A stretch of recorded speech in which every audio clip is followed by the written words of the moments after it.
je voudrais vous inviter à vous abonner à cette page et à recruter d'autres gens qui vont s'abonner. Pour quelle raison? Parce que c'est une chaîne qui est consacrée à la dézombification du peuple noir. Vous savez, en ma qualité de théologien, d'historien et d'expert en management public, je décide de mettre toute mon énergie et toute l'équipe qui travaille avec moi décide aussi de mettre toute son énergie à la dézombification du peuple noir. L'émission s'appelle Lumière sur le monde. Eh bien, cette lumière, ce n'est pas moi. Cette lumière, c'est le travail que nous faisons ensemble. Lorsque tout à coup, on réalise qu'on nous a roulé dans la farine, on réalise qu'on nous a trompés pendant, n'est-ce pas, des siècles, et que tout à coup, nous prenons conscience de nos ressources, nous prenons conscience de notre identité, et ayant pris conscience de tout cela, nous prenons la décision de partager ce que nous sommes, ce que nous comprenons avec les autres. Donc, nous avons besoin d'avoir une masse critique d'hommes et de femmes noirs réveillés qui vont changer, n'est-ce pas, leur pays respectif pour la gloire de nos ancêtres. Nos ancêtres méritent cela. Ils se sont sacrifiés pour nous et c'est à nous aujourd'hui de prendre le relais. Comment on le fait?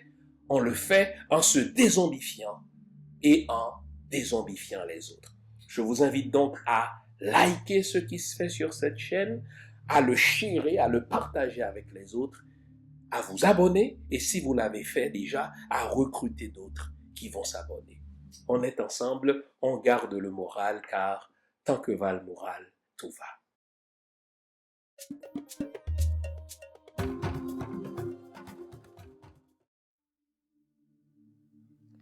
Bonjour mesdames, bonjour messieurs, bonjour le monde. Bienvenue à cette autre édition de l'émission Lumière sur le monde. Comment allez-vous? J'espère que vous allez bien. J'espère surtout que vous allez passer la prochaine heure avec nous, heure au cours de laquelle nous allons continuer notre analyse de l'actualité sociopolitique haïtienne. Question de vous aider à comprendre les grands enjeux, mais surtout question de nous aider à prendre les décisions qu'il faut, à poser les gestes qu'il faut, à poser, un geste d'éclat pour reprendre le contrôle de notre pays. Car c'est de cela qu'il s'agit, c'est de cela qu'il s'agit. La vérité, c'est que 3 pays, les États-Unis, la France et le Canada, ont effectué ce qu'on appelle une OPA sur Haïti, c'est-à-dire une opération publique d'achat sur Haïti. En sorte que la question véritable à se poser, c'est est-ce qu'Haïti appartient toujours aux Haïtiens? Si nous sommes réalistes, si nous sommes sincères, à cette question, la triste réponse est que non. Nous ne sommes plus si vous voulez, les propriétaires de notre propre pays. Car depuis une vingtaine d'années, nous en avons perdu le contrôle. Il s'agira pour nous de voir comment cette OPA a commencé, comment cette opération publique d'achat a commencé, quels sont les mécanismes que les États-Unis, le Canada et la France ont mis en place pour nous ravir le contrôle de notre pays. Une fois que nous aurons compris cette OPA, la question que nous nous poserons vers la fin de l'émission, c'est comment casser cet acte de vente, comment le rendre nul, c'est-à-dire comment reprendre le contrôle de notre pays. C'est possible, hein? Le pire cadeau à se faire, mais également le meilleur cadeau à faire à nos ennemis, c'est de nous dire qu'il n'y a plus rien à faire et qu'il faut négocier avec ceux qui ont justement effectué cette OPA sur notre pays. Il faut négocier avec eux la reprise de contrôle de notre pays. Non, c'est pas comme ça qu'il faut agir. Et si nos politiciens ont échoué jusqu'à présent, c'est parce qu'ils ont tenté de négocier avec ceux qui nous ont ravi le contrôle de notre pays, des petites parts de souveraineté, des petites parts de contrôle. Non.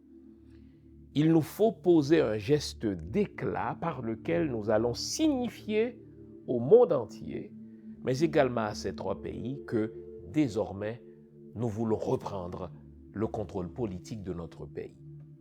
Ne les laissons pas nous faire croire qu'ils sont invincibles.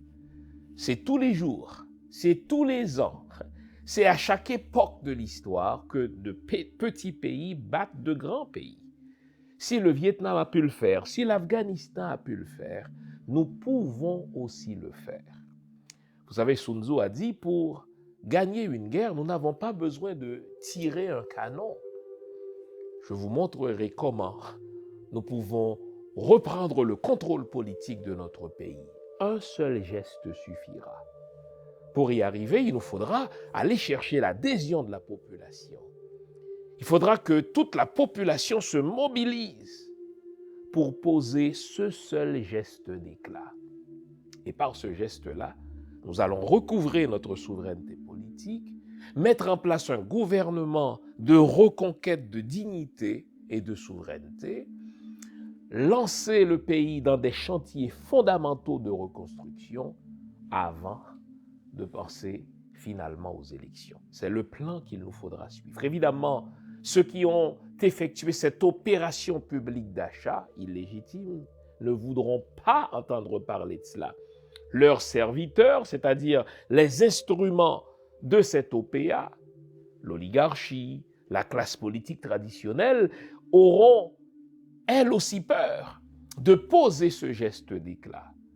Voilà pourquoi nous n'avons pas le choix que de penser en dehors de la boîte, comme on dit. Nous n'avons pas le choix que d'être ingénieux, d'être créatifs, de manière à arriver à poser ce seul geste d'éclat. Tout un programme. Je vous veux éveillé, je vous veux attentif. Vous connaissez le rituel. Une bonne tasse de thé, une bonne tasse de café, une bonne tasse de chocolat chaud, bref, tout ce qui est de nature à nous garder éveillés, car ce matin encore, nous allons nous dire les vraies affaires. Je vais vous aider à réaliser que ce pays ne nous appartient plus, parce que 3 pays étrangers, 3 pays malveillants, qui se font passer pour des pays amis, ont effectué une opération publique d'achat sur notre pays sans nous. Une fois que nous aurons compris cela, nous allons poser un seul geste d'éclat pour recouvrer notre souveraineté. À bientôt, après la pause que voici. À tout à l'heure. Depuis plus de 40 ans, il est le visage de la fiabilité, du sérieux et du professionnalisme en matière de produits financiers. Son nom, Louis-Yves Lucien. Pour toutes vos questions concernant la vente, l'achat, le financement ou le refinancement d'une propriété au Québec, c'est lui la solution. Louis-Yves Lucien. Au téléphone 514-867-8352.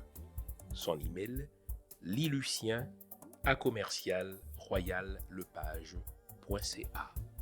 Louis-Yves Lucien, la fiabilité à portée de main.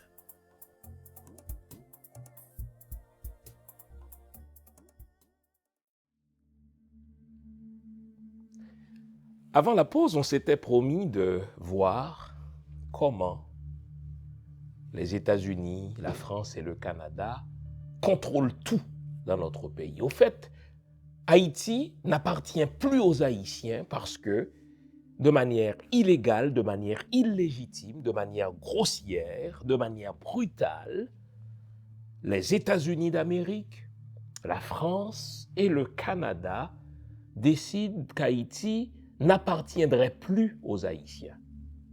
Et je vais y aller avec des cas concrets, avec des citations. Je vais y aller avec des exemples clairs qui illustrent comment les États-Unis, le Canada et la France décident qu'Haïti n'appartiendrait plus aux Haïtiens. Mais d'abord, est-ce que vous réalisez qu'il n'a fallu que 11 ans pour que Haïti se retrouve dans cet état lamentable. Dans cet état lamentable en matière d'insécurité, dans cet état lamentable en matière de pauvreté, dans cet état lamentable en matière de perte de contrôle de nos douanes.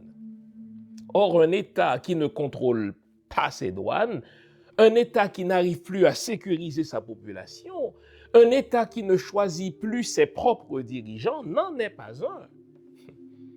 N'ayons pas peur des mots. Haïti, ce n'est pas un État failli. Haïti, ce n'est pas un État qui s'est effondré. Haïti, c'est un État à l'effacement duquel 3 pays ont travaillé pendant 11 ans. Car il n'a fallu que 11 ans pour que le Canada, les États-Unis et la France réussissent leur coup malveillant d'OPA, c'est-à-dire d'opération publique d'achat sur un pays qui ne leur a jamais déclaré la guerre. Normalement, on fait cette prise de contrôle sur un pays qui nous a fait du mal. Les États-Unis d'Amérique avaient contrôlé le destin du Japon après la Seconde Guerre mondiale parce que, les Japonais les avaient attaqués à Pearl Harbor.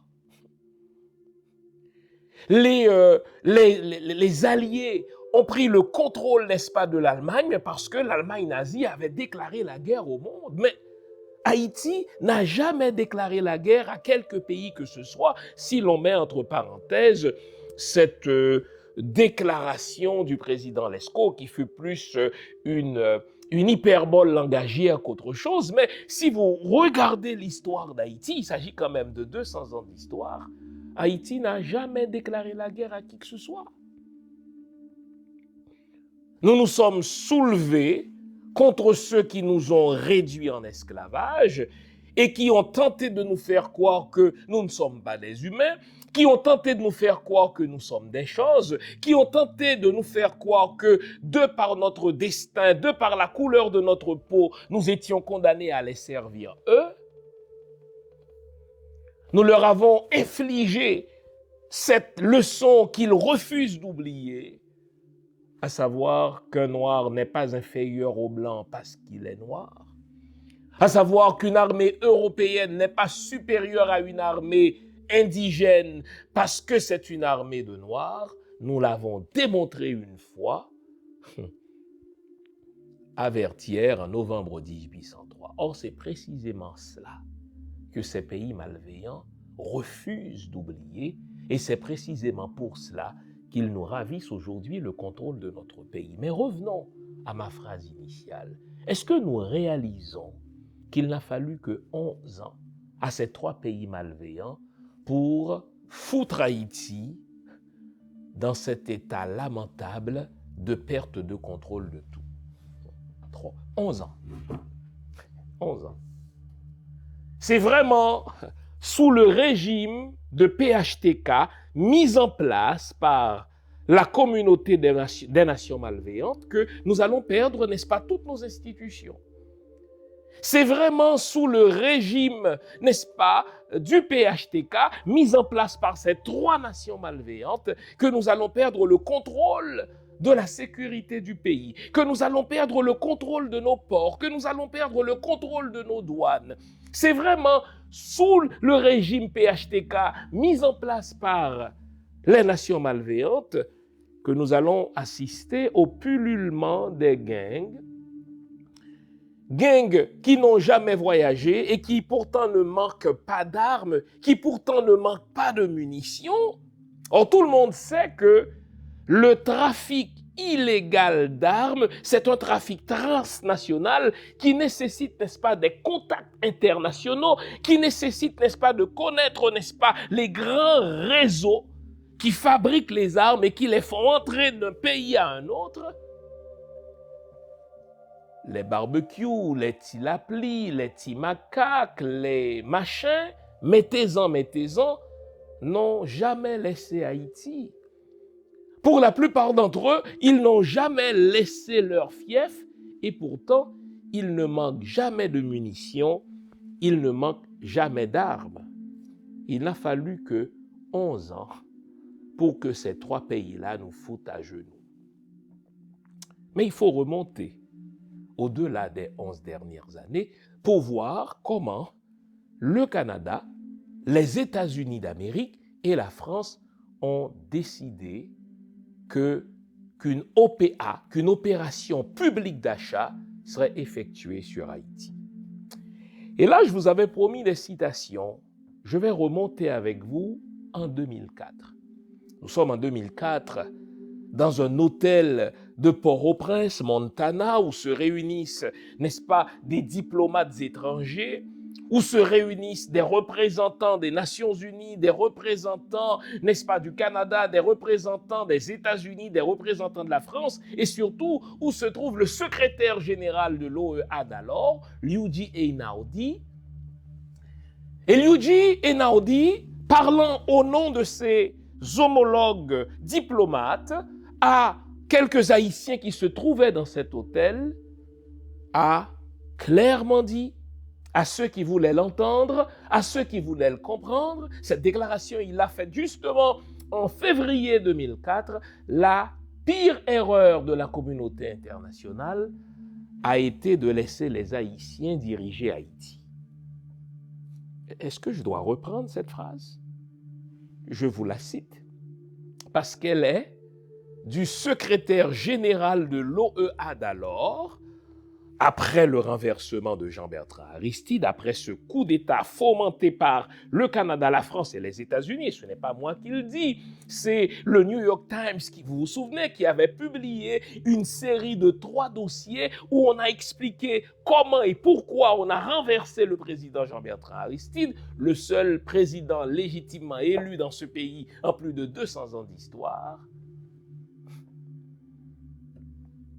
Le secrétaire général de l'OEA, Luigi Einaudi, a dit devant les Haïtiens, à l'hôtel Montana, au nom de ses homologues diplomates haïtiens, la pire erreur de la communauté internationale a été de laisser les Haïtiens diriger Haïti et qu'il fallait désormais corriger cette erreur, c'est-à-dire ravir aux Haïtiens le contrôle de leur pays. Ça, c'est la déclaration textuelle. Ça, c'est le verbatim de Luigi Einaudi.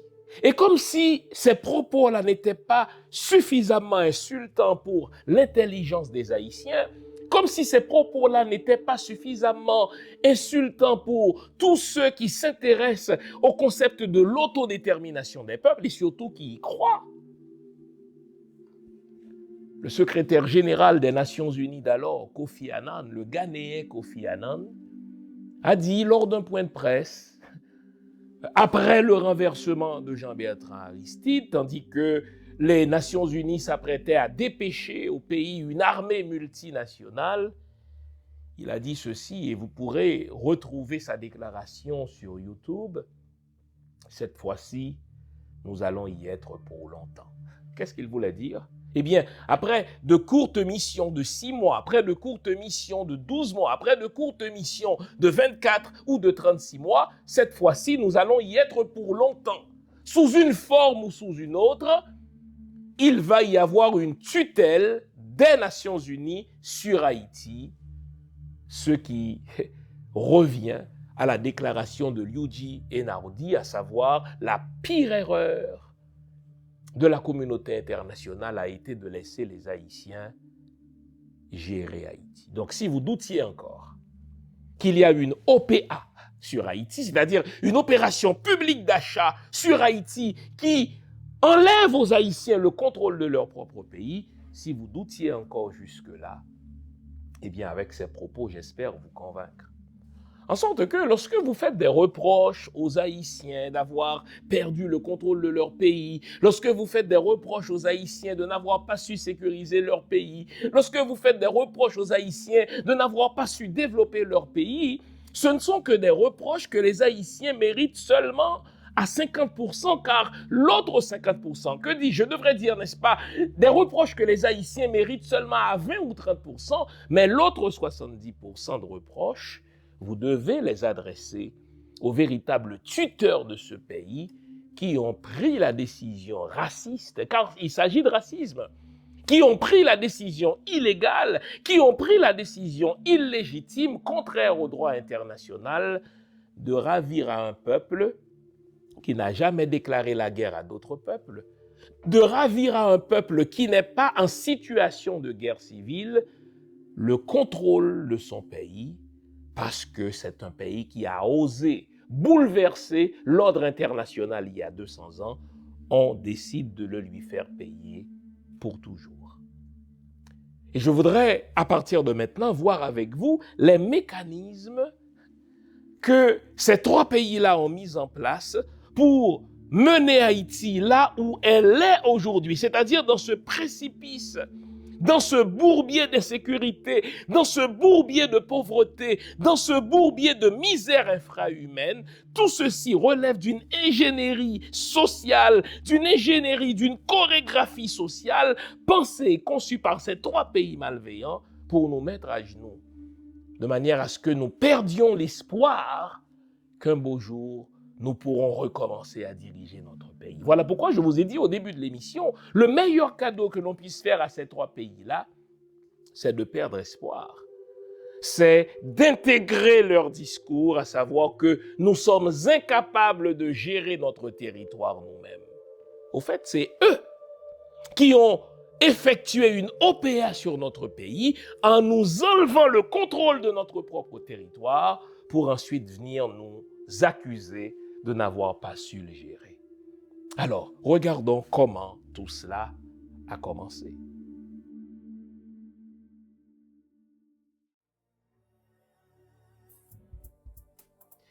Le voici, il vient de sortir de presse.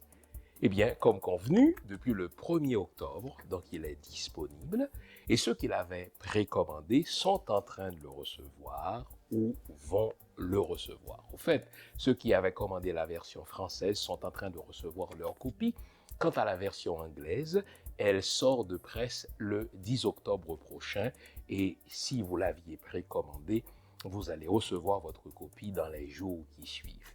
C'est une biographie à laquelle j'ai consacré beaucoup d'amour et beaucoup d'énergie, plus de 390 pages de biographie sur Toussaint Louverture. On y découvre un Toussaint Louverture très fier, un Toussaint Louverture sans complexe, un Toussaint Louverture très proche de son peuple. Il recevait tous les soirs en sa résidence Monsieur et Madame Tout-le-Monde pour s'assurer que ses politiques publiques étaient en parfaite adéquation avec les besoins de son peuple.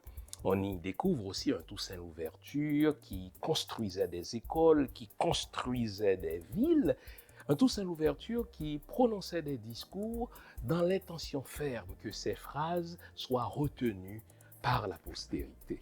Et en parlant de phrases, je vais vous faire une citation au fait de Toussaint Louverture. C'est l'une de ces phrases que je préfère, d'autant qu'elle est pertinente dans notre Haïti d'aujourd'hui. Écoutez ce qu'avait prononcé Toussaint Louverture lors d'un discours au Mall Saint-Nicolas.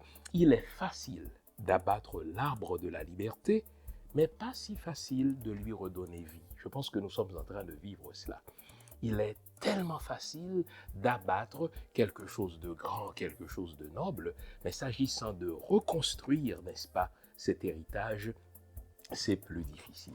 Honnêtement, c'est un livre à avoir, c'est un livre à lire en tant que Noir, en tant qu'Haïtien, en tant que personne de bonne volonté qui s'intéresse à l'autodétermination des peuples. C'est un livre à donner, à passer à ses enfants pour qu'on réalise à quel point nos ancêtres étaient en avance sur leur temps. Toussaint Louverture, le magnifique et le sublime, désormais disponible partout et en particulier sur mon site. Toussaint Louverture. Avez-vous votre copie? Allez, à bientôt.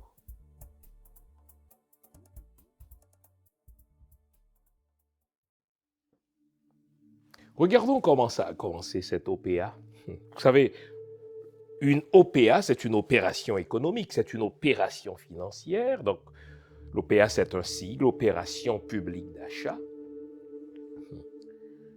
Quand un entrepreneur veut prendre l'exemple, par exemple, le contrôle d'une entreprise, quand on veut prendre le contrôle d'une société, quand on veut prendre le contrôle, ma foi, d'une organisation, on commence par acheter des parts, on commence par acheter des actions. On le fait de manière insignifiante dans un premier temps. On va acheter un 10%, on va acheter un 5%, on va acheter un 15%. Et avec le temps, on devient majoritaire. À force d'acheter des parts ici, des parts par là, à force d'acheter, n'est-ce pas, des actions par-ci, des actions par-là, waouh, on devient majoritaire. Et puisque désormais on détient 60% des actions, on détient 70% des parts, on peut désintéresser l'autre en lui achetant les 30% qu'il lui reste encore. Et donc c'est précisément comme cela qu'on procède en ingénierie sociale. C'est précisément comme cela qu'on procède lorsqu'on veut prendre le contrôle d'une société, lorsqu'on veut prendre le contrôle, n'est-ce pas, d'une collectivité, ce que j'ai appelé la semaine dernière la néocolonisation. On commence par ravir certaines poches de souveraineté. On commence par ravir certaines parts de souveraineté nationale et avec le temps, ce pays étranger-là devient majoritaire dans la gestion de la souveraineté de telle collectivité et il peut désormais imposer ses propres lois. C'est ce qui s'est passé en Haïti. En Haïti, ça a commencé par l'immigration. Les pays malveillants ne sont pas pressés. Ils prennent leur temps. Ils pensent à long terme pour Haïti. Ils disent, écoutez, puisque ça prend des cerveaux pour faire du développement, commençons par faire partir les cerveaux haïtiens qui pourraient, à terme, aider à son développement. Et je vous l'ai expliqué la semaine dernière. Dès 1915, dès 1916, les États-Unis, n'est-ce pas, qui avaient des intérêts à Cuba et qui contrôlaient l'économie de Cuba. Cuba produisait jusqu'à 80% du sucre consommé par les États-Unis. Et donc, les gens d'affaires américains qui avaient des plantations de canne à sucre, n'est-ce pas, à Cuba, avaient besoin de bras. Et les occupants américains qui se trouvaient précisément en Haïti en ce moment-là, ont dit, écoutez, c'est pas compliqué, on va prendre la main-d'œuvre haïtienne, cette main-d'œuvre taillable et corvéable à merci, on va l'envoyer à Cuba. Et si les paysans haïtiens refusent, n'est-ce pas, d'y aller, on va tout simplement les forcer d'y aller en déstructurant leur pays. On va les forcer d'y aller en les appauvrissant. On va les forcer d'y aller en leur achetant leurs terres, en leur ravissant leurs terres, sous toutes sortes de prétextes qu'il fallait, n'est-ce pas, construire des chemins de fer, que les États-Unis avaient besoin, n'est-ce pas, de terrain pour, n'est-ce pas, planter toutes sortes de choses qui allaient aider à l'effort de guerre américain. Et donc c'est ainsi que l'immigration haïtienne a commencé, les amis. On ne peut faire du développement dans un pays si tous les cerveaux sont en train de quitter. Et quand vous comprenez bien la psychologie haïtienne, quand vous prenez le temps d'étudier, n'est-ce pas, l'histoire de la psychologie haïtienne, les Haïtiens sont attachés viscéralement à leur pays. Pour qu'un Haïtien accepte de laisser le pays, il faut vraiment, n'est-ce pas, l'obliger à le faire en l'appauvrissant, en rendant ce pays instable, en rendant, n'est-ce pas, ce pays littéralement invivable, ce que nous voyons aujourd'hui. Mais pour qu'on en arrive là, eh bien, ces pays malveillants-là ont mis en place toute une structure, les amis. On va forcer les paysans à quitter pour Cuba. On va les forcer à quitter pour la République dominicaine, le même schème de pensée, la même structure qui détenait, n'est-ce pas, les champs de canne à sucre en République dominicaine, à qui appartenait, n'est-ce pas, l'industrie du sucre de la République dominicaine, mais c'était aux Américains. Alors, on forçait les Haïtiens à aller travailler ailleurs. On ne fait pas du développement sans les cerveaux. Et cette émigration haïtienne, l'hémorragie des cerveaux, n'a pas arrêté depuis ce temps-là. Mais si on force les gens à quitter, sans qu'il n'y ait de l'instabilité au pays, après un certain temps, les gens vont revenir. Et on a vu un retour des Haïtiens vers les années 1928, vers les années 1929. Lors de l'effondrement, n'est-ce pas, de l'industrie du sucre après la Première Guerre mondiale, lors de l'effondrement de la bourse de New York en 1928, eh bien, les Haïtiens n'avaient plus de travail à Cuba. Qu'est-ce qu'ils faisaient? Ils ont pris le chemin du retour chez eux. Et les Américains n'aimaient pas cela. Alors ils ont dit, à défaut de les envoyer à Cuba où on n'avait plus besoin d'eux, on va les envoyer dans tous les pays de la région, car les Haïtiens devront travailler ailleurs que chez eux. C'est avec des cerveaux qu'on fait du développement. Donc l'OPA a commencé par l'émigration, forcer les Haïtiens à quitter leur pays. Une deuxième part de souveraineté que ces pays malveillants nous ont prise, c'était le contrôle politique de notre pays. On va faire un grand saut dans l'histoire.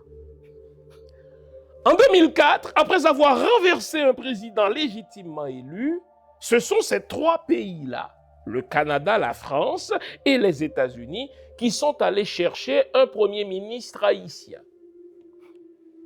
Un premier ministre haïtien qui n'avait aucune légitimité, il se trouvait, n'est-ce pas, en Floride. Un premier ministre haïtien dont la venue n'était pas du tout prévue par la Constitution. Ce n'est pas ainsi que la Constitution prévoyait de combler une vacance présidentielle, mais ces trois pays malveillants-là se foutaient littéralement de l'ordre constitutionnel haïtien. Il y avait entre-temps un Parlement. Il y avait un président du Sénat, mais ils s'en foutaient. Ils sont allés eux-mêmes chercher celui qu'ils voulaient. Ils sont allés chercher quelqu'un qui allait être docile à leur volonté, quelqu'un qui allait respecter ce qu'on appelle justement leur lettre de mission, c'est-à-dire leur énoncé de mission. Et si vous prenez le temps de regarder la gouvernance, n'est-ce pas, de Gérard Latortue, il a suivi à la lettre les dictats de ces trois pays malveillants. Il revient de la Floride, nommé par je ne sais qui, pas par des Haïtiens en tout cas. Et là, dans son premier voyage officiel, il est allé remercier la France, qui est l'un des pays qui a renversé Jean-Bertrand Aristide. Il est allé en France pour présenter des excuses, et il est allé surtout en France pour bien comprendre l'énoncé de mission que les États-Unis, le Canada et la France allaient lui confier, et il s'est tenu à cette mission à la lettre. Organisation d'élections bidons,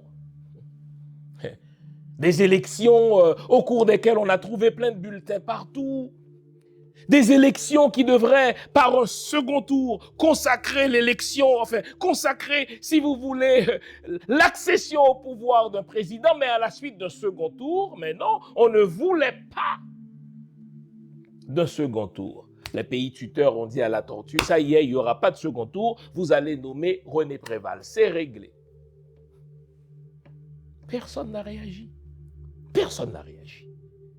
Personne n'a dit qu'au terme de la constitution haïtienne, si aucun candidat n'a obtenu tel score, il faut nécessairement aller au second tour. Mais personne ne s'est révolté. On a accepté, on a intégré le fait que ces trois pays tuteurs avaient le droit de nous dire quand est-ce qu'il faut aller au second tour, qu'ils avaient le droit de nous dire quand est-ce qu'une élection était légitime, qu'ils avaient le droit de nous dire à quelles conditions quelqu'un devait accéder à la présidence. Vous voyez?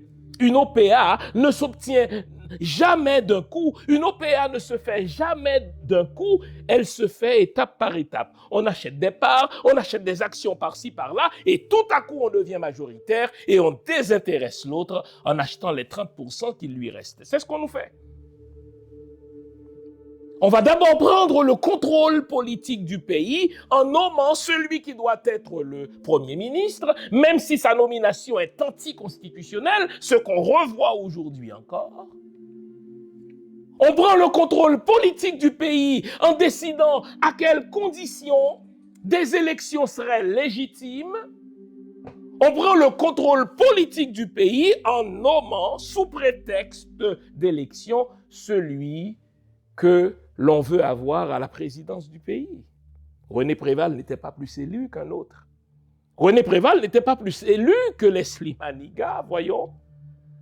Et donc, puisque nous avons accepté sans nous soulever contre cette prise de contrôle politique par ces trois pays malveillants de notre pays, le Canada, les États-Unis d'Amérique et la France, il faut répéter cela pour nous rappeler que ces trois pays ne sont nullement nos amis, mais qu'ils sont trois pays malveillants, puisque nous avons accepté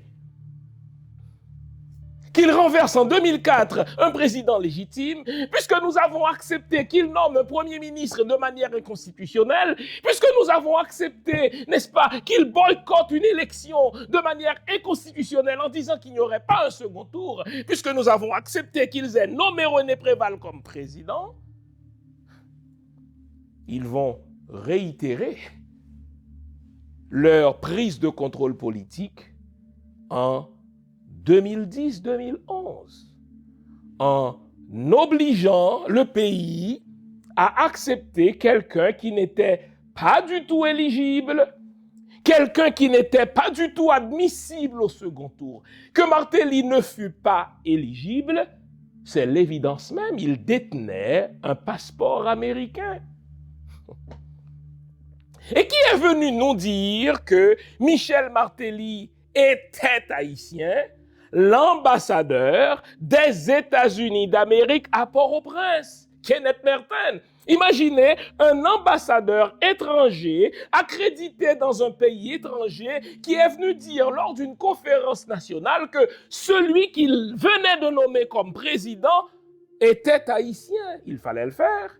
Et il n'y a que dans un pays de nègres que l'on puisse faire cela. Or, tout le monde savait que ce Michel Martelly détenait un passeport américain, ce qui le rendait inéligible, ce qui le rendait inadmissible à la présidence haïtienne. Donc, techniquement, ce que Michel Martelly a fait avec l'accord des ambassades françaises, américaines et canadiennes, c'est un crime de haute trahison.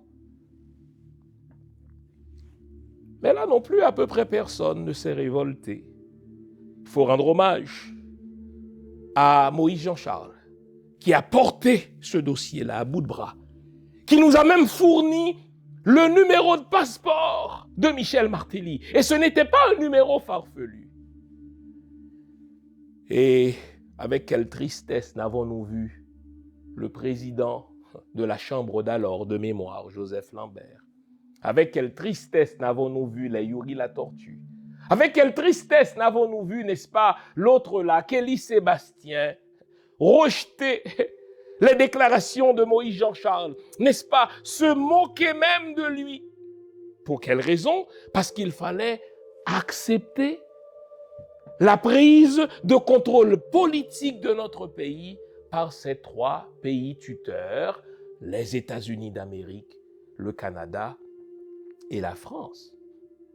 Donc, la première, si vous voulez, prise de contrôle de ces trois pays-là, dans cette OPA, a été la prise de contrôle politique. Et on le voit aujourd'hui encore. Après l'assassinat du président Jovenel Moïse, qui a encore nommé le Premier ministre actuel, ces trois mêmes pays. Comment l'ont-ils fait? Par un tweet. S'agissant d'un pays de nègres, on n'a pas besoin de plus de formalités. S'agissant d'un pays de nègres, on n'a pas besoin de respecter la Constitution. Au fait, la Constitution du pays ne prévoit pas que la vacance présidentielle soit remplie par un Premier ministre. Mais qui a décidé que ce serait un Premier ministre? Madame Pamela White.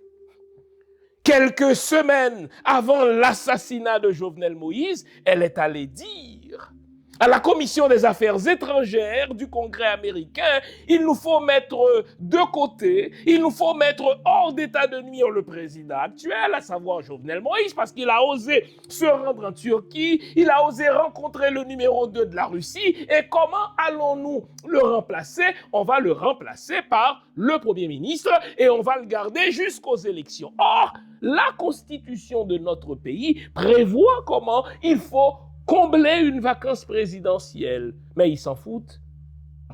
Ils ont le contrôle politique du pays. Et vous notez que malgré le fait que ces pays nous invitent à avoir un dialogue inclusif, malgré le fait qu'ils nous invitent à avoir une solution haïtienne, mais toute solution haïtienne doit inclure leur option à eux. C'est-à-dire le maintien illégal, le maintien illégitime, le maintien, n'est-ce pas, anticonstitutionnel d'Ariel Henry. Ils ont réussi leur offre publique d'achat de notre pays. Comment? En prenant le contrôle politique du pays. Dès lors qu'ils prennent le contrôle politique du pays, avec le contrôle politique du pays, vient aussi le contrôle de nos institutions.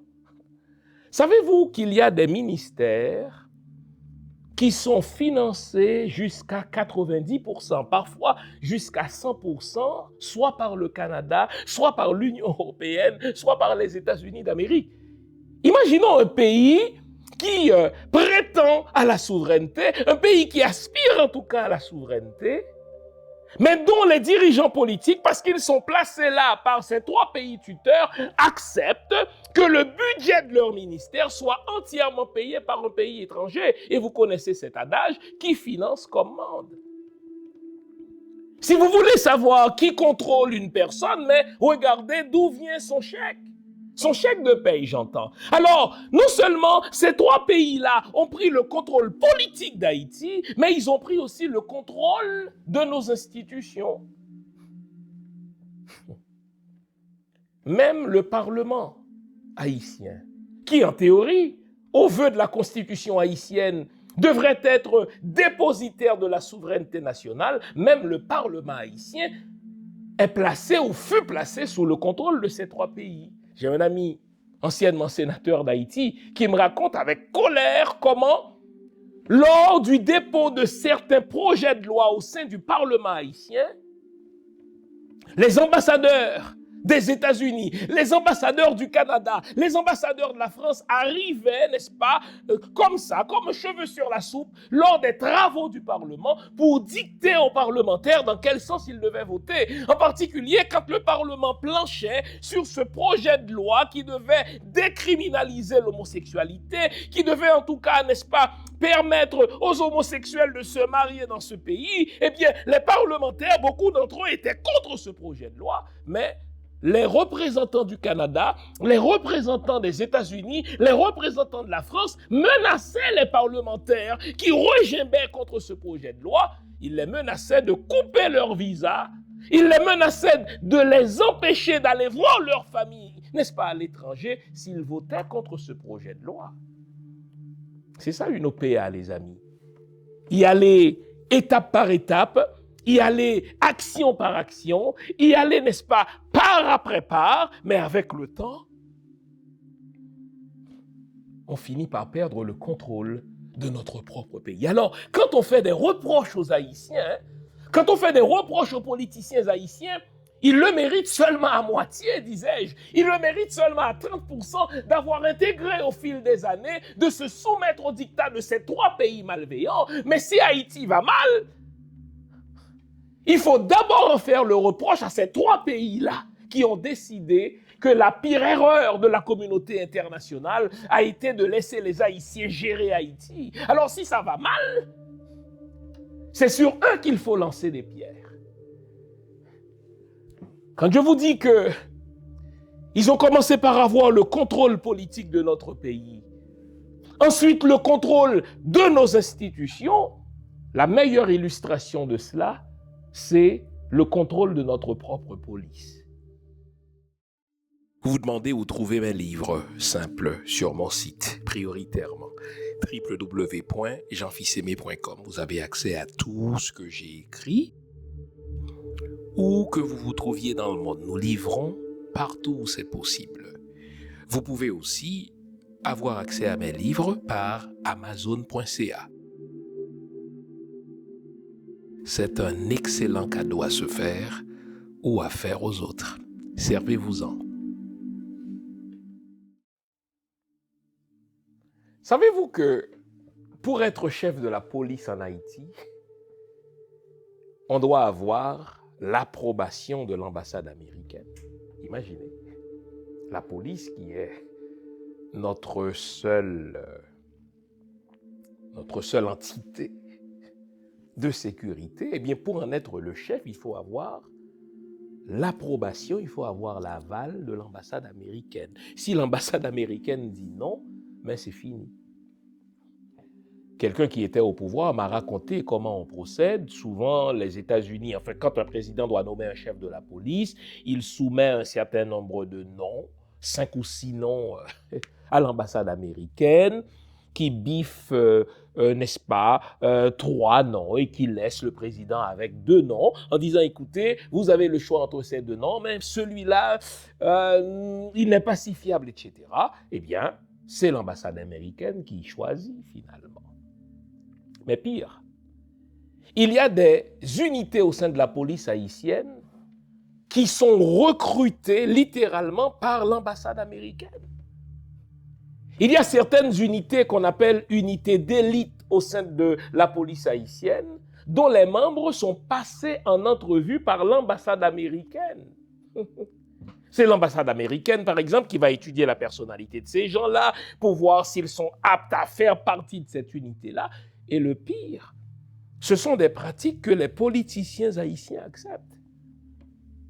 Donc quand vous avez un chef de la police qui a besoin de l'aval de l'ambassade américaine, quand vous avez des unités spécialisées qui doivent être passées en entrevue à l'ambassade américaine, non seulement elles sont passées en entrevue par l'ambassadeur américain ou bien par des gens du département d'État, mais ces entrevues se déroulent à l'ambassade américaine. Donc quand vous avez des unités d'élite de la police qui sont recrutés par l'ambassade américaine, mais ces gens-là, ils ne sont pas fous. Ils réalisent rapidement que leur véritable patron, ce n'est pas le président. Leur véritable patron, ce n'est pas le premier ministre. Leur véritable patron, c'est l'ambassade américaine. Et vous comprenez pourquoi, lorsque Jovenel Moïse a été assassiné, il est assassiné seul. Les amis, le soir même de l'assassinat de Jovenel Moïse, je vous avais dit que pour comprendre l'assassinat de Jovenel Moïse, vous devez regarder du côté de l'ambassade américaine. On ne peut assassiner un président en Haïti si cela n'a la bénédiction des Américains. Imaginez qu'il y a autour du président des gens qui sont payés pour mourir avant lui. Quand sa vie est en danger, on entre chez un président, pas un chien n'est mort. On entre chez un président, pas un seul garde du corps n'est tué. On entre chez le président, même sa femme ne s'est jetée sur son corps pour le protéger. Alors, trouvez l'erreur, ces unités d'élite qui sont recrutées par l'ambassade américaine pour protéger le président, pour protéger le premier ministre, eh bien, ce jour-là, comme par hasard, beaucoup d'entre eux, n'est-ce pas, ont pris congé. Comme par hasard, ceux qui étaient là n'ont pas réagi, ils ont rendu leurs armes, laissant ainsi la route, imaginez les amis, laissant ainsi la voie libre aux assassins de Jovenel. Et comme par hasard, je suis historien et je suis là pour vous le rappeler, 1 mois avant l'assassinat de Jovenel Moïse, l'ambassadrice des États-Unis à Port-au-Prince est allée à une audience, n'est-ce pas, au Congrès américain. Comme ça, on ne pourra pas dire que l'ambassadeur était là lors de l'assassinat de Jovenel Moïse. Donc, elle est allée comme par hasard, n'est-ce pas, participer à une audience au sein de la Commission des Affaires étrangères, n'est-ce pas, du Congrès américain. Et donc, on a pu abattre le président et pas un chien n'est mort. Et c'est pour ça que je vous dis, n'est-ce pas, le premier ministre d'alors, le très malveillant Claude Joseph, le très hypocrite Claude Joseph a des comptes à rendre. C'est pourquoi je vous dis, le chef de la police d'alors, Léon Charles, n'est-ce pas, a des comptes à rendre, n'est-ce pas? C'est pour cela que je vous dis, la femme de Jovenel Moïse a des comptes à rendre. Ce n'est pas normal qu'on entre dans la chambre privée d'un président, qu'on l'a abattu sans que personne d'autre ne meure, alors qu'un garde du corps est payé pour mourir avant celui qu'il est appelé à protéger. Et là, vous voyez, aujourd'hui, je vous l'avais dit, le soir même de l'assassinat de Jovenel, je vous dis que quand on tue un président d'un pays de nègres, souvent, on va offrir la présidence à son premier ministre. On va offrir la présidence à sa femme. Et je vous avais dit que sa femme annoncerait sa candidature, ce que Martine Moïse avait fait. Et 3 jours plus tard, je vous avais dit que le véritable candidat serait Claude Joseph. il est le seul en ce moment qui fasse campagne. Le réalisez-vous? Il a créé son parti politique aidé. Et c'est un parti qui dispose d'énormément, n'est-ce pas, de moyens financiers. D'où est-ce que n'est-ce pas, ces sommes d'argent viennent? Parce que Claude Joseph a détourné des fonds publics. Il était ministre des Affaires étrangères et il a mis en place une structure de vol, une structure, n'est-ce pas, de détournement de fonds publics pour pouvoir financer sa campagne actuelle. Et vous notez que toute cette opération de sanctions du Canada, toute cette opération de sanctions des États-Unis contre certains politiciens ciblés, je vous l'avais dit, toute cette opération sert à quoi finalement? À déblayer le terrain, à nettoyer le terrain pour faire de la place à celui qu'ils veulent véritablement, Claude Joseph. Parce que Claude Joseph, c'était le handler de Jovenel Moïse. Claude Joseph, c'était celui que la CIA avait placé auprès de Jovenel Moïse pour contrôler ses va-et-vient. Parce qu'à un moment donné, on avait perdu confiance, n'est-ce pas, en Jovenel Moïse. Il est allé, n'est-ce pas, en Turquie. Il est allé, n'est-ce pas, en Russie, sans en informer son propre Premier ministre. Et alors, on s'est servi de Claude Joseph, on s'est servi de Martine Moïse, n'est-ce pas? On s'est servi des gardes du corps pour assassiner Jovenel Moïse. Et aujourd'hui, qu'on l'a assassiné Jovenel Moïse, on déblaye le terrain, on nettoie le terrain pour dérouler le tapis rouge à Claude Joseph. Alors dites-moi, si on sanctionne, si le Canada sanctionne Michel Martelly, le Canada devrait aussi sanctionner Claude Joseph. Si le Canada sanctionne Laurent Lamotte, le Canada devrait aussi sanctionner Claude Joseph. Imaginez les amis, Claude Joseph était le chef de gouvernement, c'est-à-dire en même temps le numéro 1 de la police, car il est le président du Conseil supérieur de la police nationale. Il est le président du Conseil supérieur de la police nationale et le matin même de l'assassinat de Jovenel Moïse, il se présente avec le chef de la police pour dire que tout était sous contrôle et jamais n'a-t-il réclamé la démission du chef de la police d'alors, jamais n'a-t-il accusé le chef de la police d'alors.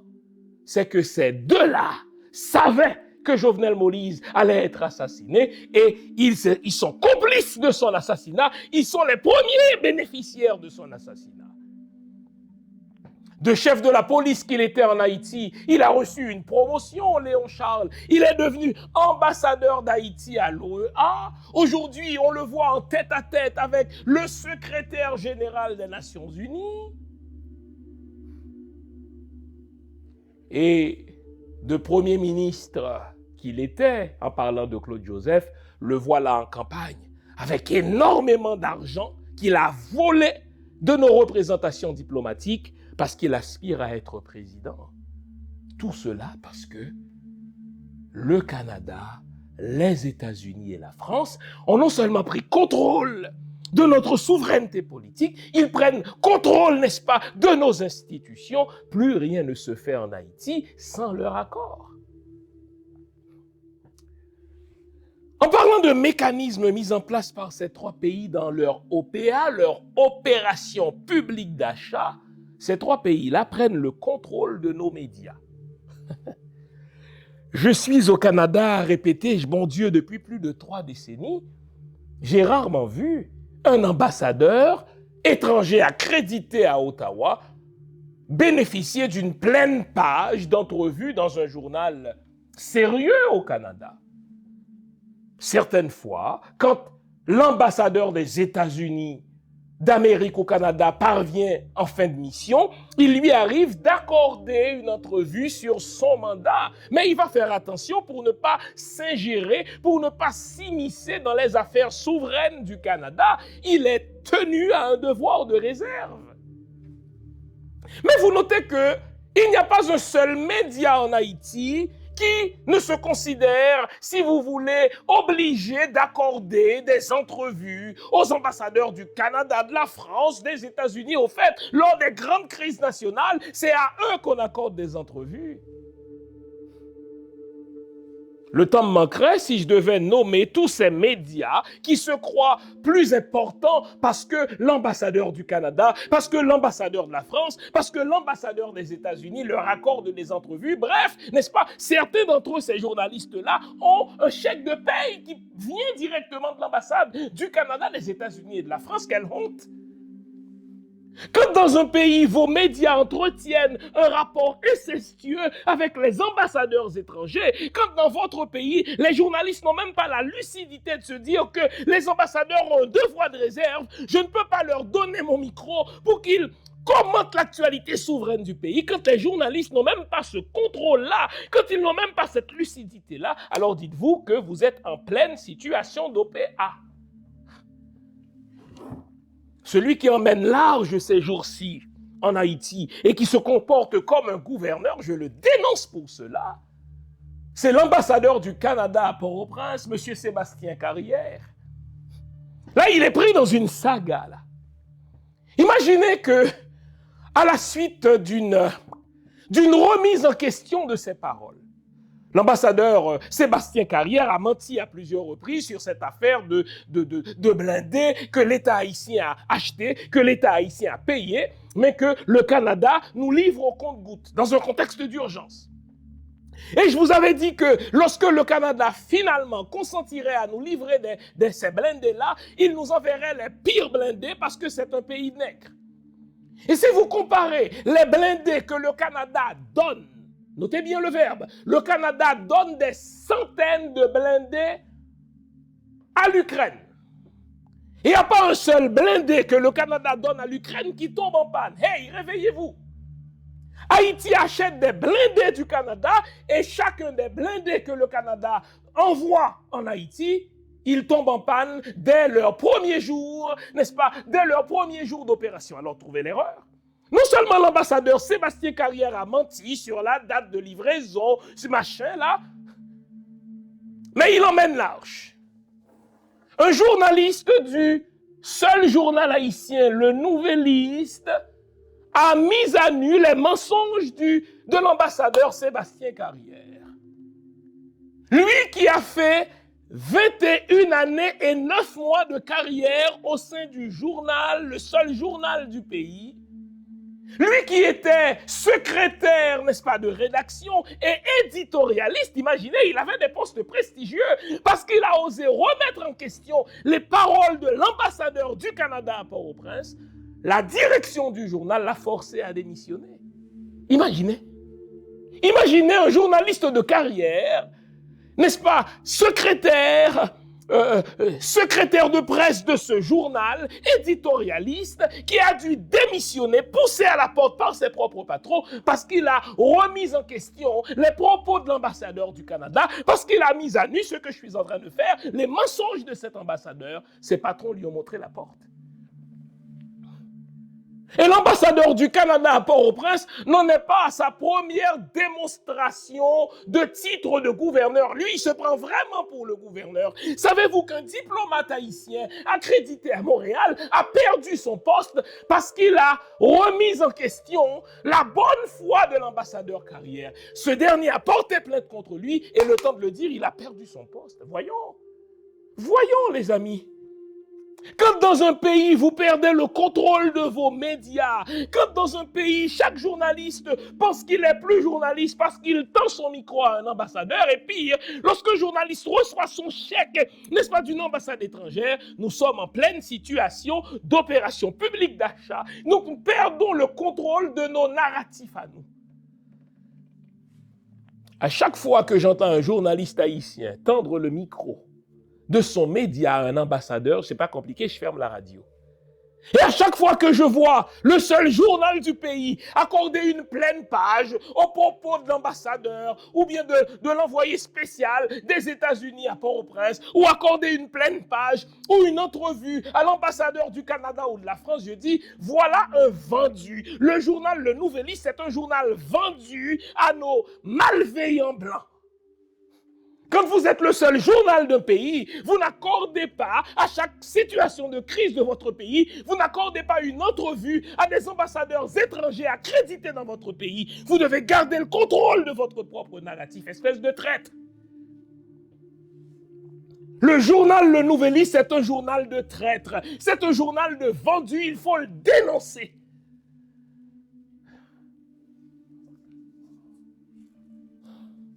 Donc, dans le mécanisme d'OPA mis en place par le Canada, les États-Unis et la France, il y a le contrôle politique, il y a le contrôle de nos institutions, il y a le contrôle aussi de nos médias.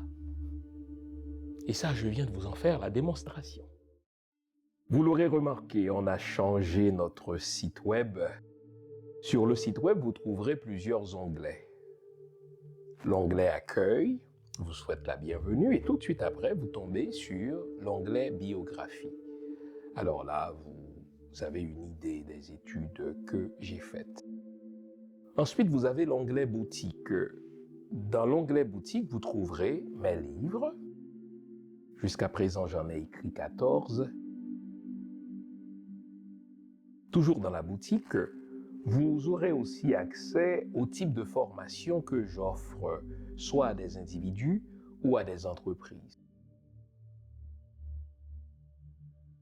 Vous avez aussi l'onglet événements. À l'onglet événements, on vous dit ce que je fais, où je le fais et quand je le fais. Comme ça, si je présente une conférence quelque part, si je donne une formation quelque part, vous le savez. Mais ça, c'est à venir. À l'onglet articles, vous avez accès à quelques-uns des articles que j'ai fait paraître sur moult sujets.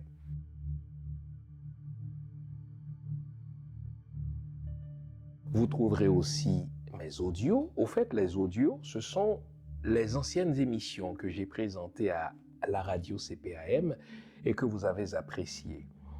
Ce sont des émissions que j'ai présentées sur toutes sortes de sujets allant de la spiritualité à la mystique, de la mystique à la religion, en particulier la religion chrétienne, le judaïsme et un petit peu d'islam aussi. Donc vous trouverez de tout cela.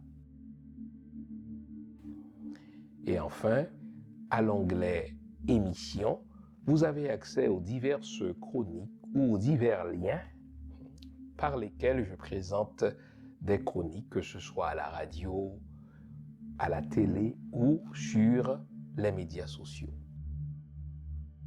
Enfin, vous avez l'onglet Contact qui vous permet de me contacter soit par email ou par les médias sociaux. Le nouveau site de Jean Fils-Aimé, c'est le vôtre. Servez-vous-en.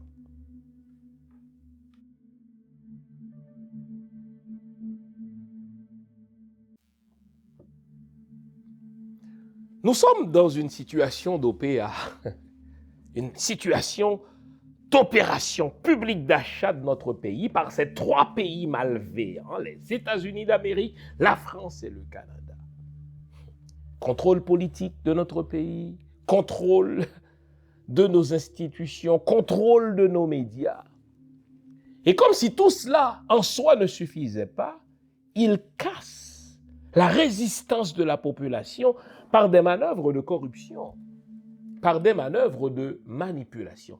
Manœuvres de corruption, manœuvres de manipulation. C'est lorsque, par exemple, les États-Unis d'Amérique menacent, ou la France ou le Canada, menacent, exemple, de couper le visa de quelqu'un parce que cette personne participe à une manifestation politique contre eux. Au Canada, aux États-Unis, en France, on va plaider la cause de la liberté d'expression. On va dire que personne ne doit être persécuté pour ses opinions politiques. Ça, c'est dans les pays blancs. Le Canada, les États-Unis et la France ont coupé le visa de nombreux, n'est-ce pas, de nos frères et sœurs parce que ces derniers sont allés manifester devant l'ambassade américaine. Le pire, vous avez plein d'Haïtiens qui vivent aux États-Unis, au Canada et en France, qui manifestent contre les Américains aux États-Unis, mais qui ne subissent pas de représailles. Et donc, lorsque vous dites à quelqu'un, si vous osez manifester contre moi, je vais couper votre visa, c'est de la manipulation, c'est du racisme. Pourquoi vous ne le faites pas contre moi? Moi, je vis au Canada, je dénonce le Canada. Je vis au Canada, je dénonce le comportement de l'ambassadeur du Canada à Port-au-Prince mais ils peuvent rien contre moi. C'est pas compliqué. C'est pas compliqué. Parce que chez eux, moi, je peux plaider la liberté d'expression. Si chez eux, je peux plaider la liberté de l'autodétermination des peuples, c'est pourquoi ils se battent en faveur d'Ukraine, mais ils le nient aux Haïtiens parce qu'ils sont des nègres. Donc, ils vont tenter de casser toute résistance de la population haïtienne par de la corruption, par de la manipulation. Vous avez vu le dernier coup fourré de Biden qui fait croire aux Haïtiens que 30 000 d'entre eux peuvent laisser le pays par mois pendant 2 ans. Depuis qu'ils ont fait ça, c'est 4 200 de demandes de passeport par jour en moyenne. Et vous pensez que l'Haïtien part parce qu'il veut partir? Vous pensez que l'Haïtien part parce qu'il aime partir? Non, l'Haïtien veut partir parce que ces 3 pays-là ont rendu le pays invivable. Les États-Unis, le Canada et la France n'aiment pas plus les Haïtiens. Mais ils veulent casser toute résistance de la population pour ce qui s'en vient. Qu'est-ce qui s'en vient? Eh bien, ils viennent de nous fourrer dans la gorge une Mirlande Maniga qui avait tellement envie d'être présidente qu'on lui a lancé, tel un chien, un os de poule qui s'appelle, n'est-ce pas, présidence du Haut Conseil de transition. Mirlande Maniga, c'est un monde qui était tellement envie président que on voit zo à Tebaili. Depuis zo a les présidents le baisser le prend. L'âge n'amène pas la raison. Et pour casser la résistance de la population, on fait croire aux Haïtiens qu'ils peuvent laisser Haïti à hauteur de 30 000 Haïtiens par mois pendant 2 ans. Sauf que les États-Unis vont être pris à leur propre jeu. Pour l'instant, ils laissent passer au compte-gouttes quelques Haïtiens, sauf que avec 4 200 demandes de passeport en moyenne par jour, à un moment donné, les Haïtiens vont se rendre compte qu'il s'agit là d'une loterie. C'est comme à la loterie. Il y aura toujours 3 personnes qui gagnent, n'est-ce pas, le gros lot, les 3 gros lots, et 1 million de personnes qui ne gagneront rien. Et donc, à un moment donné, les Haïtiens vont se dire, mais tiens, c'est pas vrai. On ne peut pas nous laisser tous partir, alors nous devons reprendre le contrôle de notre pays. Et c'est là qu'on va avoir un véritable soulèvement populaire. Nous sommes en situation d'OPA. Parce que nos politiciens se disent, pour diriger en Haïti, je dois négocier avec ces 3 pays. Ça a été l'erreur de Montana. Initialement, Montana avait une intention noble, gérer une transition. Mais rapidement, on a vu que la transition de Montana n'en était pas une, car les grands chantiers ne s'y retrouvaient pas. Procès Petro-Caribé, enquête sur l'assassinat de Jovenel Moïse, n'est-ce pas? Mettre sur pied des infrastructures pour qu'on ne vole plus des élections aux Haïtiens. Pourquoi ont-ils fait cela? Ils ont voulu plaire à ces 3 pays étrangers qui sont des pays malveillants. Dès lors que vous acceptez de négocier avec ces salauds, le verre est dans le fruit.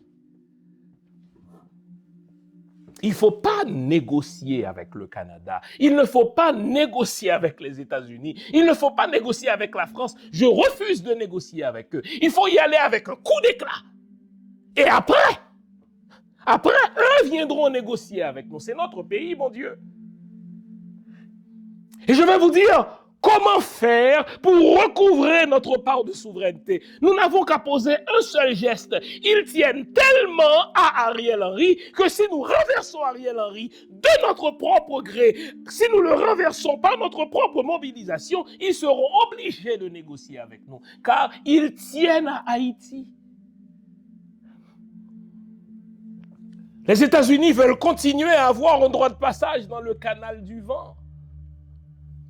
Notre pays, n'est-ce pas, détient des ressources, n'est-ce pas, minières et soupçonnées. Ne laissez personne vous dire que c'est un pays pauvre. Quand quelqu'un vous dit ça, soit qu'il est un ignorant ou bien qu'il est un vendu aux étrangers. On peut ne pas savoir l'ampleur de ces ressources-là, mais personne ne doit vous regarder dans les yeux pour vous dire que c'est un pays pauvre, c'est un pays appauvri. Alors, nous devons faire une seule chose, les amis. Poser un seul geste d'éclat. Renverser Ariel. C'est pas compliqué, les amis. C'est pas compliqué. Les États-Unis, le Canada, la France ne sont pas invincibles. Nous n'allons pas leur déclarer la guerre, mais il y a une chose que nous pouvons faire et qu'ils ne pourront pas nous empêcher de faire, c'est de nous soulever, nous mobiliser pour marcher sur la primature, renverser Ariel. C'est Toussaint Louverture qui disait qu'on peut vaincre une armée, mais qu'on ne saurait vaincre un peuple en armes. Et l'erreur de nos politiciens jusqu'à présent, l'erreur de Montana, ça a été de négocier quelque chose qui semble être un consensus, je ne peux pas le leur enlever, mais pendant qu'ils tentaient de faire un consensus, jamais Montana n'a demandé à la population de se soulever pour renverser Ariel. Vous notez ça? Un comportement de petits bourgeois. Un comportement de petits bourgeois qui décident que le pouvoir leur revient de droit et qu'ils n'ont pas à se mêler au peuple en demandant au peuple de se soulever pour renverser quelqu'un qui est là de manière illégitime. Ils ont voulu qu'Ariel leur fasse une passation de pouvoir comme en 2004, Conseil des sages. Et Ariel, justement, qui faisait partie du Conseil des sages, il connaît déjà la recette. Il dit, écoutez, vous ne serez pas plus légitime que moi. Pourquoi moi, je vous passerai mon pouvoir qui m'a été octroyé par les véritables patrons d'Haïti? Et vous notez que dès que Montana a vu que Ariel est soutenu et supporté par ces trois pays malveillants, eh bien, Montana se met en retrait. Alors que si Montana avait choisi la voie contraire, si Montana avait choisi de mobiliser la population, si Montana avait choisi d'aller chercher l'adhésion de la population, si Montana avait choisi de dire à la population, soulevez-vous pour reprendre le contrôle politique de votre pays, sans négocier avec ces trois pays malfaiteurs, l'adhésion de la population en viendrait à bout d'Ariel Henry. Alors, nous devons poser un geste d'éclat. La pire erreur à faire. Et c'est pour ça que moi, je refuse. Je le dis à mes amis, je le dis à mes collègues, je ne sais à combien de rencontres je n'ai été invité. Dès qu'on me dit qu'il va y avoir un ambassadeur, qu'il va y avoir un blanc du Canada ou des États-Unis, je dis non. À ce stade-ci, je ne veux pas m'asseoir avec eux. Les Haïtiens doivent apprendre à s'asseoir pour décider eux-mêmes de ce qu'ils doivent faire. Et lorsqu'ils auront posé leur geste, le blanc viendra négocier. Mais ce n'est pas moi qui vais m'asseoir avec un blanc à ce stade-ci de la crise. Le blanc malveillant est aussi responsable de la crise. Quand on m'invite à des rencontres, soit aux États-Unis ou bien au Canada, pour parler de la crise haïtienne, je dis, mais dites-moi, quels sont ceux qui vont être là? Dès qu'on me dit qu'un blanc est là, je dis, écoutez, soit qu'il est là, ou bien moi je pars. Si vous voulez que je sois là, soyons entre nous. Réunissons-nous entre Haïtiens. Je n'accepte pas d'intégrer l'idée qu'Haïti a été acheté par des Blancs et que lorsqu'on doit parler d'Haïti, il faut un Blanc. Non. Posons un geste d'éclat. Vous savez qu'on peut le faire, là, c'est pas impossible. Si Montana, exemple, acceptait de s'entendre pour la mobilisation populaire avec Jovenel, avec Moïse Jean-Charles, si Montana acceptait de se défaire de son comportement de petit bourgeois pour se rapprocher de la population haïtienne et demander que la population haïtienne, n'est-ce pas, donne son adhésion à une transition véritable. Si Montana acceptait de revoir sa transition bidon pour en faire une véritable transition qui inclut le procès Petro-Caribé, qui inclut, n'est-ce pas, une enquête sur l'assassinat de Jovenel Moïse, qui inclut la mise en place de chantiers fondamentaux avant les élections, qui inclut un gouvernement de reconquête de la souveraineté sans négocier avec les Blancs, on parviendrait à ce geste d'éclat. C'est encore possible. Nous pouvons poser ce geste d'éclat avant le 7 février. Ce serait tellement honteux pour nous que ce soit l'homme du blanc qui soit au pouvoir le 7 février. Et si on faisait du 7 février une date emblématique avant laquelle nous devons renverser Ariel? C'est possible, les amis. Il n'y aura pas assez de pompiers pour éteindre tous les feux.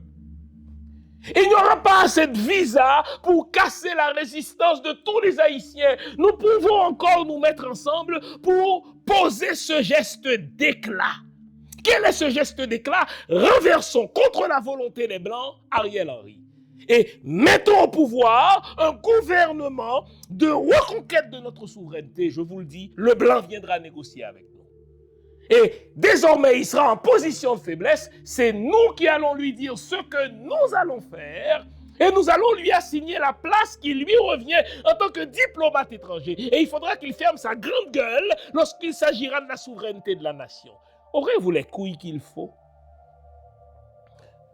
Aurez-vous les couilles qu'il faut pour dire à Sébastien Carrière qu'il est tenu à un devoir de réserve? Aurez-vous les couilles qu'il faut pour dire à l'ambassadeur américain que l'ambassade américaine, c'est un haut lieu de corruption? Aurez-vous les couilles qu'il faut pour dire aux ambassadeurs des pays du corps groupe qu'ils ne sont ni plus ni moins que des racistes, qu'ils ne sont ni plus ni moins que des mafieux?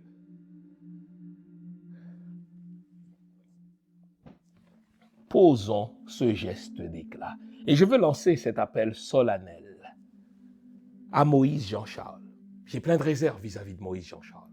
Comme vous pouvez en avoir vous aussi. Mais à un moment donné, il faut rendre à César ce qui est à César. S'agissant de mobilisation populaire, ce n'est pas Montana qui a le momentum. S'agissant de mobilisation populaire, ce n'est pas André Michel qui a le momentum. Lui, il nous a baisés. S'agissant de, n'est-ce pas, mobilisation populaire, Moïse Jean-Charles nous en fait la démonstration à plusieurs reprises qu'il peut mobiliser les foules. Alors, pourquoi ne pas lui demander, au nom de notre nation, de mobiliser les Haïtiens pour poser ce geste d'éclat, renverser Ariel? Nous allons proposer à la population haïtienne un gouvernement de prestige pour la reconquête de la souveraineté. Un gouvernement qui va lancer le procès Petro-Caribé. Un gouvernement qui va faire l'enquête sur l'assassinat de Jovenel Moïse. Nous ne sommes pas condamnés à appeler les États-Unis pour enquêter. Les États-Unis ont brouillé toutes les pistes. 24 heures après l'assassinat de Jovenel Moïse, le FBI et la CIA étaient déjà en Haïti pour brouiller les pistes. Haïti fait partie de l'Interpol. Nous pouvons faire appel à d'autres nations qui vont relancer cette enquête. Nous allons donc faire une proposition à la population pour la mise en place d'un gouvernement de prestige, dis-je, qui va plancher sur les chantiers fondamentaux de la nation pendant 5 ans avant les élections bidons. Si nous ne faisons pas cela, vous savez, ces 3 pays mafieux vont nous entrer dans la gorge le petit voleur qui s'appelle Claude Joseph. Celui qui a volé tous les fonds publics de nos missions diplomatiques pour préparer sa campagne. Vous notez que, tandis qu'on a mis de côté Michel Martelly avec raison, qu'on a mis de côté Laurent Lamotte avec raison, qu'on a mis de côté avec raison Lambert, n'est-ce pas Joseph, on laisse toute la place à Claude Joseph. Il est le seul qui fasse campagne maintenant. Avec quel argent? Avec l'argent de nos représentations diplomatiques qu'il a volé. Pourquoi le Canada ne le sanctionne-t-il pas? Parce que, conformément au comportement de ces pays assassins, lorsqu'ils assassinent un président, ils offrent la présidence, parfois à la femme du défunt, n'est-ce pas? Parfois, ils offrent la présidence au premier ministre du défunt. C'est ce qu'ils font avec Claude, et je vous en avais parlé. Posons ce geste d'éclat, chers amis, avant le 7 février. Allons chercher l'adhésion du peuple. Il n'y aura pas assez de visas pour les Américains pour casser la résistance haïtienne. L'euphorie va vite tomber. Et on va voir que ça a été une manœuvre de manipulation, une manœuvre de déstabilisation. Reprenons le contrôle de notre pays. Cassons cette OPA du Canada, des États-Unis et de la France. J'espère vous avoir été utile, les amis. J'espère surtout qu'après cette émission, on va commencer à voir comment on peut se mettre ensemble pour poser ce geste d'éclat qui consistera à renverser Ariel.